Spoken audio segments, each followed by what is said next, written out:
कैसे हो आप सभी। आई होप आप जबरदस्त मेहनत कर रहे होंगे। प्यारे बच्चों, आज मैं आपके लिए लेकर आया हूं शेखावाटी मिशन 100 का चैप्टर 10 तरंग प्रकाशिकी। जो तरंग प्रकाशिकी टॉपिक है ये हमारे 5 अंक का आने वाला है। इसमें से कुल 5 अंक आएंगे। तो आज की ये क्लास लेने के पश्चात आपके ये 5 नंबर कन्फर्म होने वाले हैं।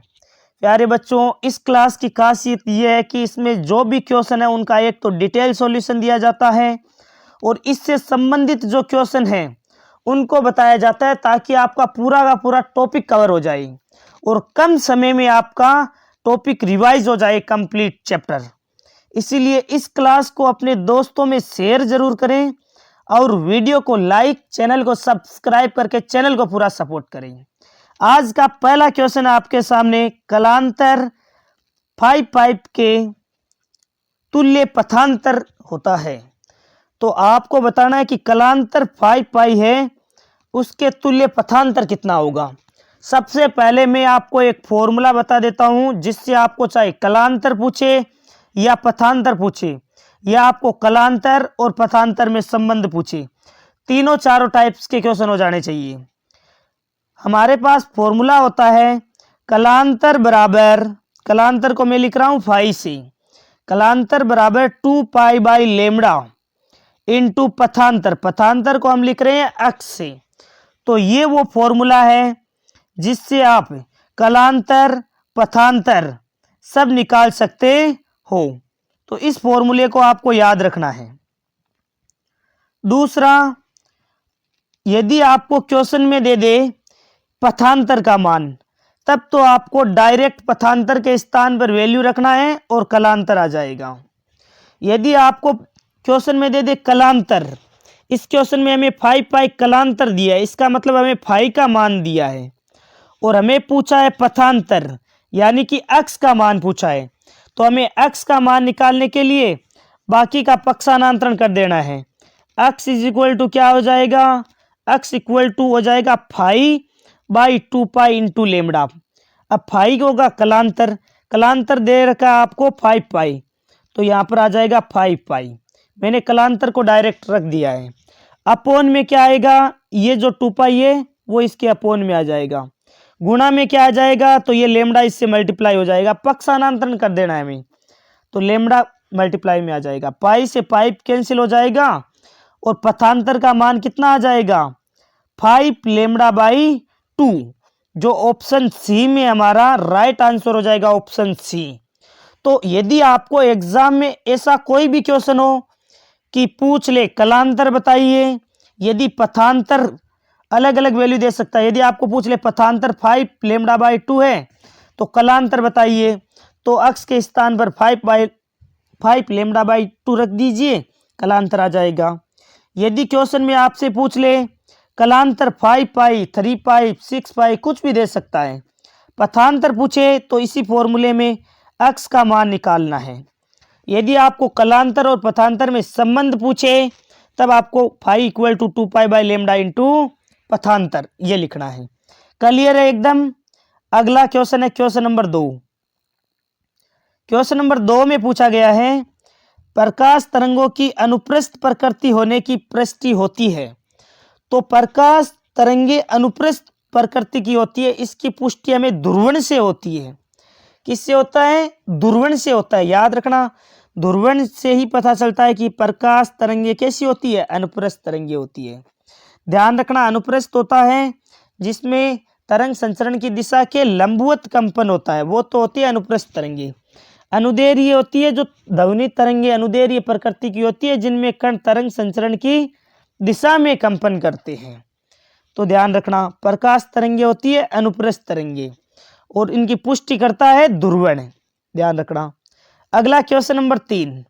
क्वेश्चन नंबर 3 है किसी तरंग के लिए कलांतर फाई के तुल्य पथांतर है। अब देखिए, मैंने आपको पहले ही बता दिया है, 3-4 क्वेश्चन है वही बार बार रिपीट होते हैं कलांतर और पथांतर से संबंधित। फिर हम संपोषी और विनाशी के लिए कलांतर और पथांतर जान लेंगे, तीव्रता आयाम जान लेंगे। यही तो बस टॉपिक है, टॉपिक को कवर करना सीखो। अब आपके पास कम समय है तो कम समय में अधिक कंटेंट आप किस प्रकार पढ़ सकते हो? तो हमारे साथ आप कम समय में अधिक कंटेंट पढ़ सकते हो।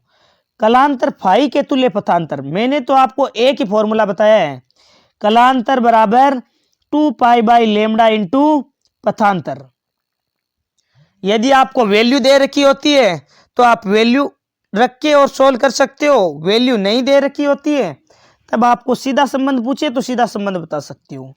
इसमें आपको पथांतर x का मान पूछा है तो x इज इक्वल टू क्या हो जाएगा, बाकी जो भी आपके पास राशि है उनको पक्षांतरण कर दो। तो फाई है, इसके गुणा में आ जाएगा लेमडा, अपोन में आ जाएगा 2 पाई, यह आपका आंसर हो जाएगा पथांतर इक्वल टू। तो फाई लेमडा बाई 2 पाई किस में है, तो phi lambda by 2 pi option C correct हो जाएगा। अब याद रह जाएगा, भूलोगे नहीं, बिल्कुल भी नहीं भूलना है। अगला क्वेश्चन है क्वेश्चन नंबर 4 आपके सामने। किसी तरंग के तरंगागर की दिशा तरंग की गति के होती है तो तरंगागर क्या होता है, लंबवत होता है। ध्यान रखना, तरंगागर की दिशा है वो तरंग की गति के लंबवत होती है। क्वेश्चन नंबर 5 आपके सामने है, व्यतिकरण फ्रिंज की चौड़ाई होती है। तो व्यतिकरण फ्रिंज की चौड़ाई पूछिए, फ्रिंज चौड़ाई को लिखते हैं बीटा से, बीटा इक्वल टू होता है लेमडा डी बटा डी। इसमें क्वेश्चन दो टाइप से आते हैं, दोनों ही आपको ध्यान में रखना है। एक तो डायरेक्ट पूछ ले फ्रिंज की चौड़ाई का फॉर्मूला, जैसा हमें क्वेश्चन में पूछा गया है, beta equal to lambda d बटा डी। अब कई बार पूछ लेता है, जैसे दो स्लिट है उनके मध्य की दूरी दे देता है, दो स्लिटों के मध्य की जो दूरी होती है उनको तो हम स्मॉल डी से लिखते हैं, जैसे फॉर्मूले में स्मॉल डी लिख रखा है। ये होता है दो स्लिटों दो फ्रिंजों के मध्य की दूरी। एक यहाँ पर है कैपिटल डी, कैपिटल डी होता है स्लिट और जो पर्दा लगा होता है इसके मध्य की दूरी, ये होती है कैपिटल डी। तो क्वेश्चन न्यूमेरिकल क्वेश्चन, छोटा क्वेश्चन किस प्रकार आता है कि यदि दो स्लिटों के मध्य की स्मॉल डी आपको दे देगा और स्लिटों और पर्दे के मध्य की दूरी दे देगा और पूछेगा फ्रिंज की चौड़ाई ज्ञात कीजिए, बीटा का मान ज्ञात कीजिए, तो आप लेमडा कैपिटल डी बटा स्मॉल डी ये फॉर्मूला लगाओगे, याद रह जाएगा ना। याद रखना, स्मॉल डी इसका मतलब है दो फ्रिंजों या स्लिटों के मध्य की दूरी, और कैपिटल डी का मतलब है जो स्लिट और पर्दे के मध्य की दूरी। याद रह जाएगा। प्यारे बच्चों, यदि ये सीरीज पसंद आती है ना तो इस चैनल को सब्सक्राइब जरूर करना है और अपने दोस्तों में शेयर जरूर करना है। अगला क्वेश्चन है क्वेश्चन नंबर 6, प्रकाश में मिलने पर अंधेरा उत्पन्न होता है, इस परिघटना को कहते हैं। प्रकाश को प्रकाश में मिलाने पर अंधकार उत्पन्न होता है, इस परिघटना का नाम बताइए। तो ये व्यतिकरण हमने पढ़ रखा है, व्यतिकरण में प्रकाश को प्रकाश में मिलाने पर क्या होता है, अंधकार उत्पन्न होता है, इस परिघटना का नाम होता है व्यतिकरण, याद रखना। क्वेश्चन नंबर 7 आपके सामने है, प्रकाश के ध्रुवण से पुष्टि होती है। तो प्रकाश के ध्रुवण से अभी हमने पढ़ा था कि प्रकाश तरंगे अनुप्रस्थ तरंगे होती है और इनकी पुष्टि कौन करता है, ध्रुवण। अब इसी का उल्टा क्वेश्चन पूछा गया है, प्रकाश के ध्रुवण से पुष्टि किसकी होती है कि प्रकाश अनुप्रस्थ तरंग प्रकृति का होता है। क्वेश्चन नंबर 8 में आपसे पूछा गया है, सीडी में रंग किस प्रकार के कारण दिखाई देते हैं।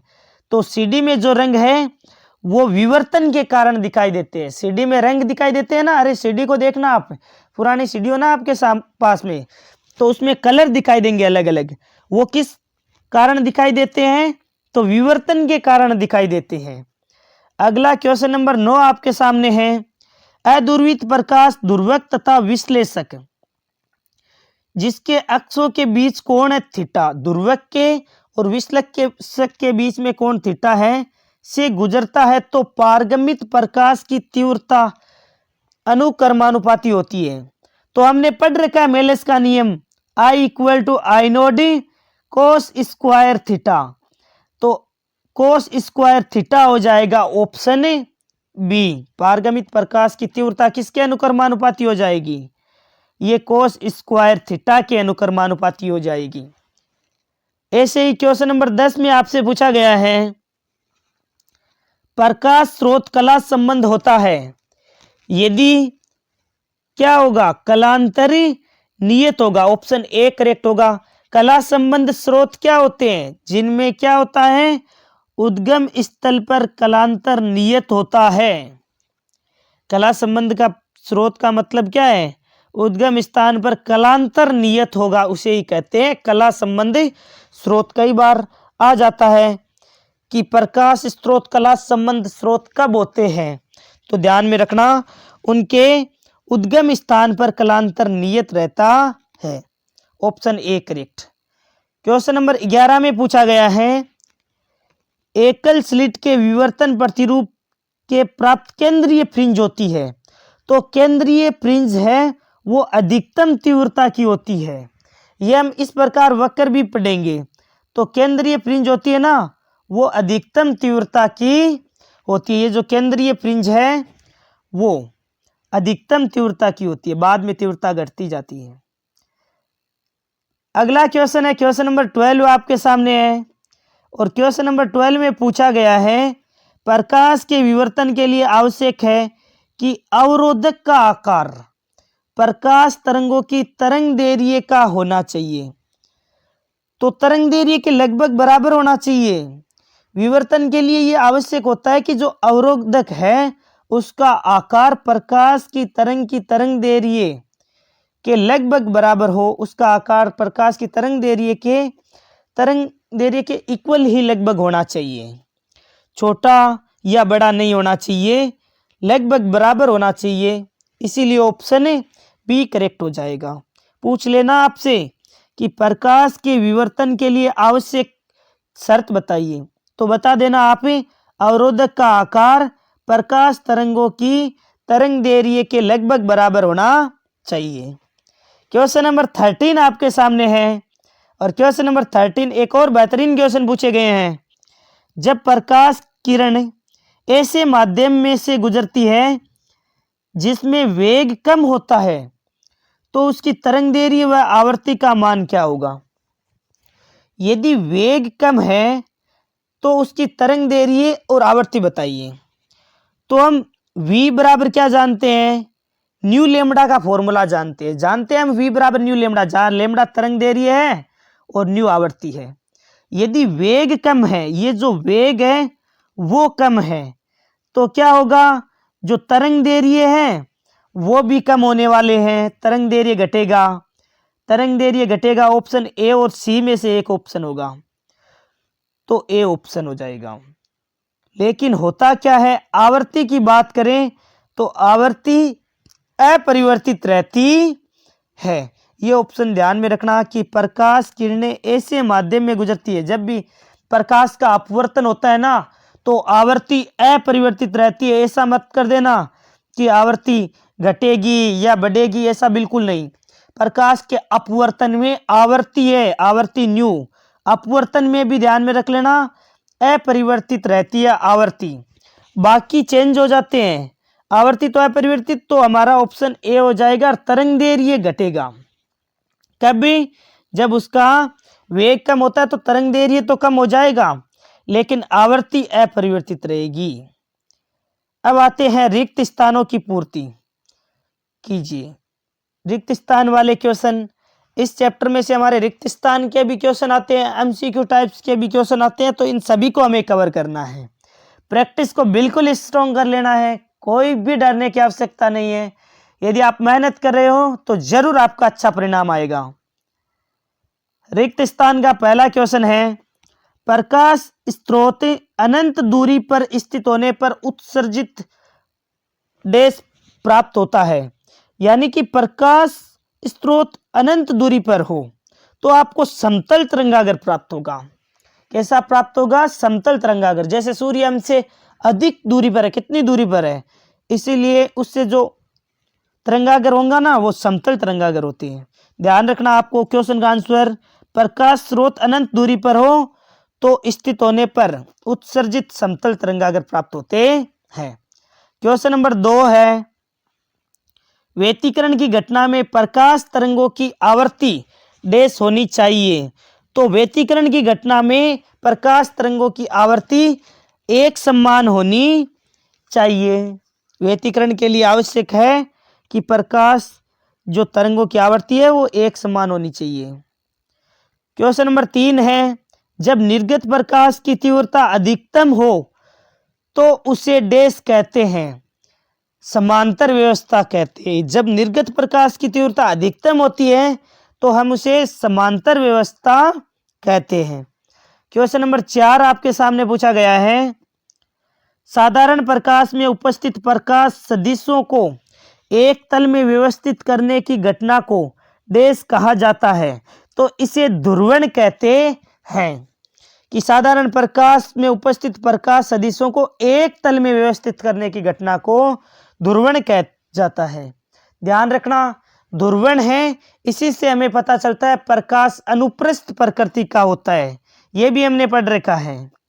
यदि आपने यहां तक वीडियो देखा है तो आप जरूर पढ़ने वाले स्टूडेंट्स हैं और आप मेहनत कर रहे हैं, इसीलिए आपको जरूर अच्छा स्कोर मिलेगा।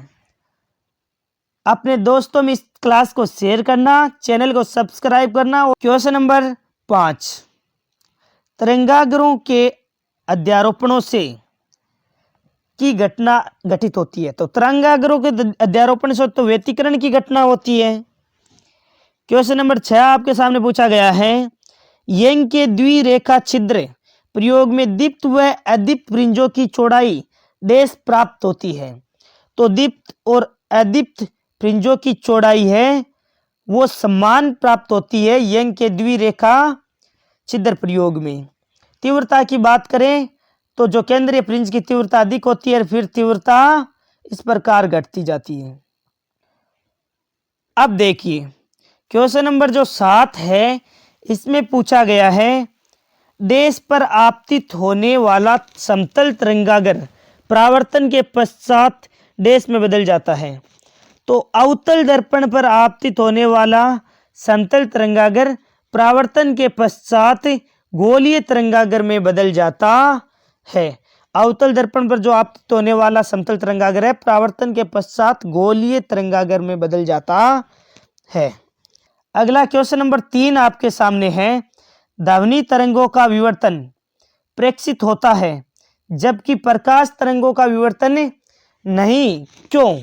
तो ध्वनि तरंगों का तो विवर्तन प्रेक्षित होता है, जबकि प्रकाश तरंगों का विवर्तन क्यों नहीं प्रेक्षित होता?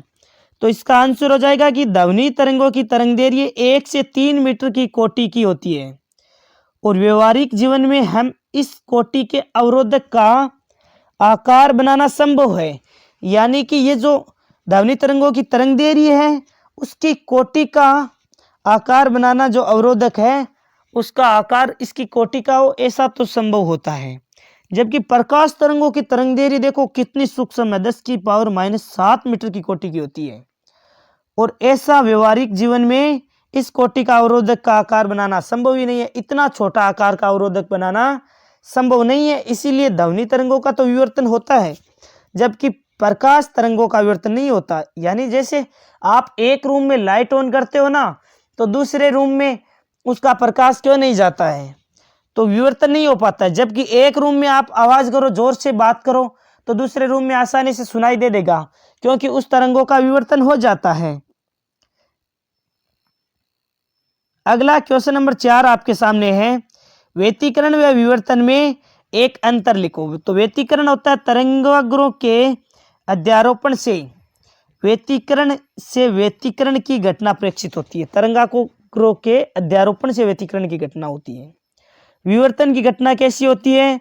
तो द्वितीयक तरंगिकाओं के अध्यारोपण से विवर्तन की घटना प्रेक्षित होती है। अगला क्वेश्चन है क्वेश्चन नंबर 5, मेलस का नियम लिखो। तो मेलस का नियम क्या होता है?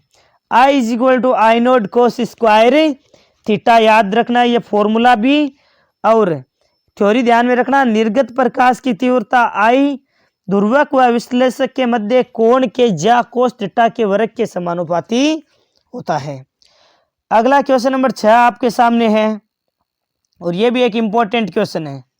एकल झिरी द्वारा विवर्तन के लिए ऊर्जा वितरण वक्र पूछ लेता है। तो कुछ इस प्रकार बनेगा आपका ऊर्जा वितरण वक्र। केंद्रीय फ्रिंज होती है उसकी तीव्रता अधिकतम होती है, उसके बाद में तीव्रता घटती जाती है। क्वेश्चन नंबर 7, विवर्तन किसे कहते हैं? तो विवर्तन किसे कहते हैं? तो प्रकाश का अपने अवरोधक के किनारों की तरफ मुड़ने की घटना को विवर्तन कहते हैं। प्रकाश है वो किनारों से मुड़ता है, इस घटना को क्या कहते हैं? विवर्तन कहते हैं।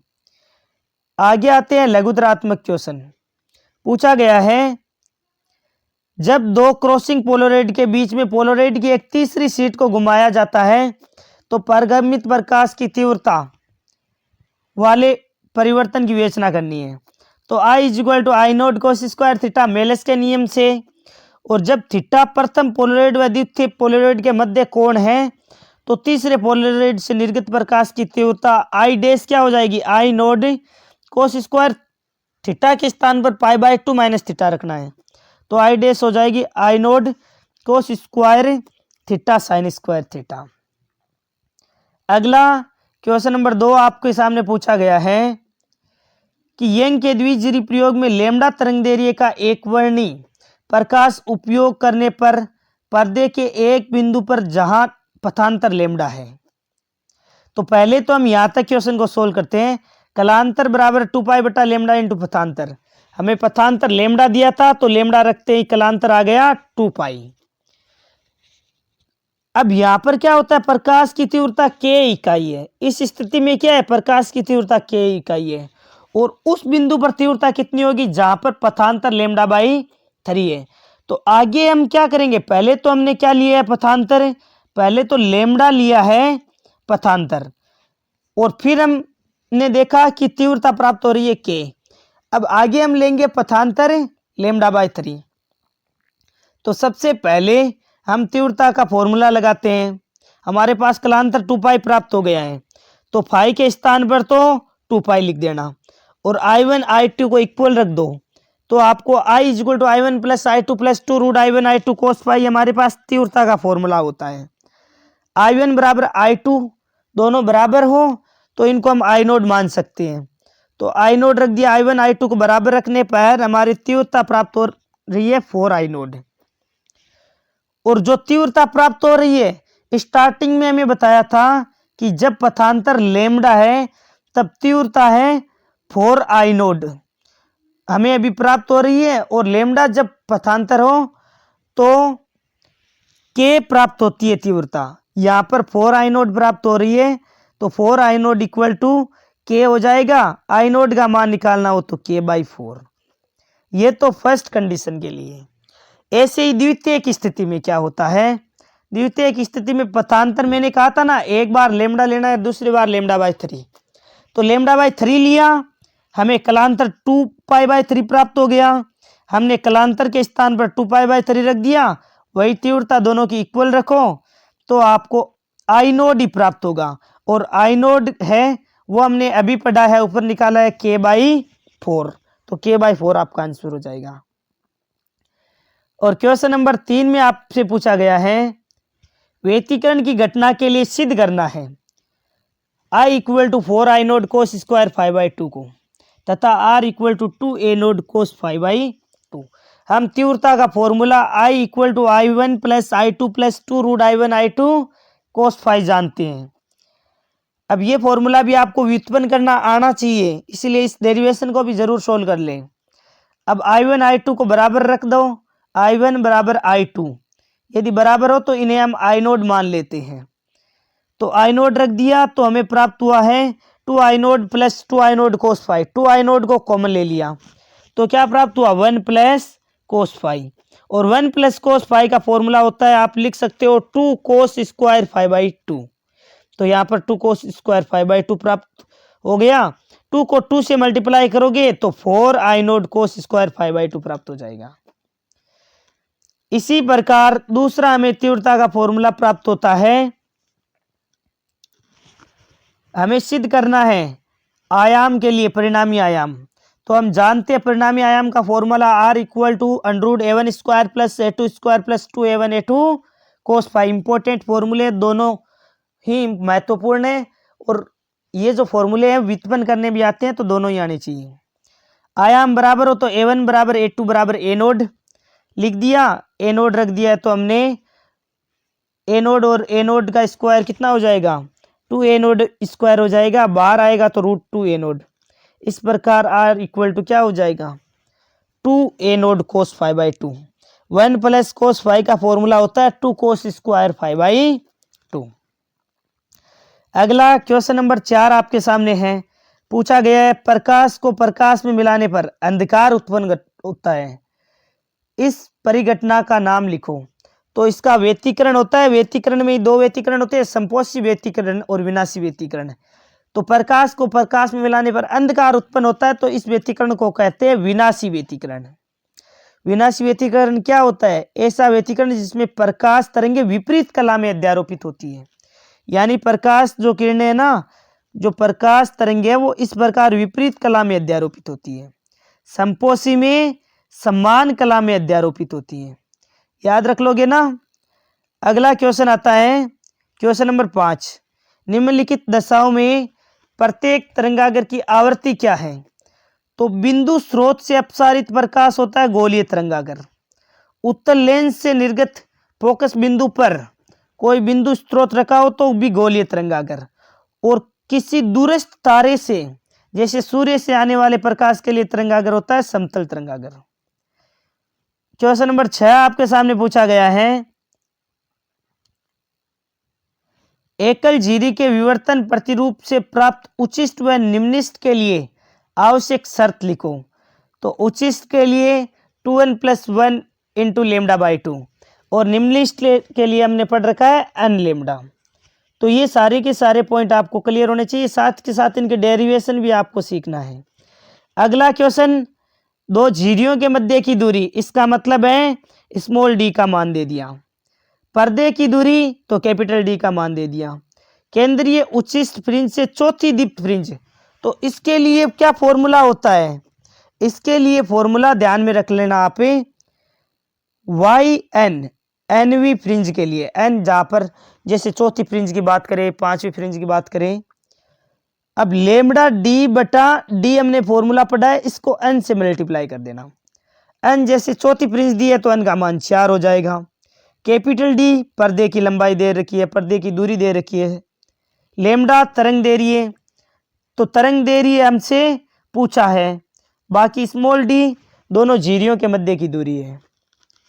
और जो 1.6 मीटर है जो YN लिखते हैं, या फिर आप XN भी लिख सकते हो, NV फ्रिंज की केंद्र से दूरी, इसकी वैल्यू आपको दे रखी है 1.6 मीटर। हमें निकालना था XN का मान, तो हमें दे रखा था, केवल और केवल तरंग देरी निकालना था, बाकी सभी का पक्षांतरण कर दिया। ये हमारा जो टॉपिक है ये कंप्लीट हो जाता है। इसमें आपसे संपोषी व्यतिकरण और विनाशी व्यतिकरण पूछते हैं, तो वो भी आपको ध्यान में रखना है। संपोषी व्यतिकरण के लिए कलांतर पाई का समगुणज होता है, 2 पाई, 4 पाई, 6 पाई, इस प्रकार। जबकि विनाशी व्यतिकरण के लिए कलांतर क्या होता है, पाई का विषम गुणज होता है, पाई, 3 पाई, 5 पाई। तो इस टॉपिक को भी आपको मिस नहीं करना है, ये भी आपको अच्छी तरीके से पढ़ना है। आई होप यदि ये वीडियो पसंद आया है तो वीडियो को लाइक और चैनल को सब्सक्राइब जरूर करें, अपने दोस्तों में शेयर करें। टेलीग्राम चैनल है धर्माराम फिजिक्स नाम से, उसे ज़रूर से ज्वाइन करें। यदि आपने पूरे वीडियो को देखा है तो कमेंट बॉक्स में ज़रूर लिखकर बताएं कि हाँ सर मैंने इस वीडियो को कंप्लीट देखा है और मेरे को ये क्लास है वो फ़ायदा प्राप्त हुआ है, इस क्लास से बेनिफिट प्राप्त हुआ है। Thank you very much, for a nice day to all of you. Thank you very much.